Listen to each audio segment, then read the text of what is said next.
Look, eto pala ang Alamo Dome, kung saan magpe-perform ang SB19 dahil isa nga po sila sa performer or sa headliner ng K-Pop World Festival. Ito po ay competition. Mula sa naging post ni Sorcha, what a surprise! Who would have thought that SB19 would perform at the Alamo Dome in San Antonio, Texas? A massive arena with a capacity of 62,000 to 72,000. What an incredible milestone. Sigurado na ang magiging uulit na audience dito ay ang mga 18. Yung mga anak ng mafia na talaga naman kahit kaliwat kanan ng gastos ay kayang-kaya.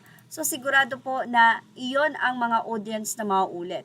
Pero 90% for sure ay mga casual or yung mga maaaring ngayon lang nakita ang SB19, ngayon lang nila maririnig. Ito po ay napakalaking chance para muli ang SB19 ay makakuha ulit ng panibagong fan or panibagong idadagdag sa 18. Napakalaking chance po talaga ng SB19 ay sobrang mapanood ng napakaraming casuals, especially ngayon na sunod-sunod ang kanilang international events and invitation.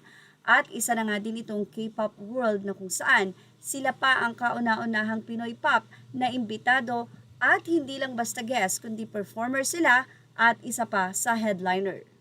Sigurado na napakatindi ng kanilang desisyon about dito, pag-uusap kung bakit ang SB19 ang kukunin sa K-pop World Festival para mag-perform doon at siguradong opinion nila ay kaliwat kanan at nagkaisa ng SB19 ay kanila nga pong iimbitahan dahil sigurado bukod sa nakita nila na ang performance ng SB19 ay talaga namang world class, hindi lamang ang kanilang pagsayaw kundi ang kanilang mga boses.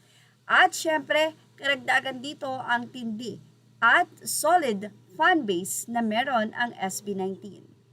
Ibinahagi din ng nasabing post na ito kung gaano kalaki sa loob ang Alamo Dome, kung saan 72,000 ang capacity at sigurado pong mapupuno yan.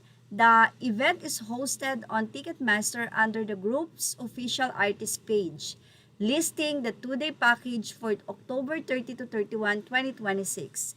This marks another massive global festival appearance for them in 2026, alongside other major international milestones like Lollapalooza and Summer Sonic.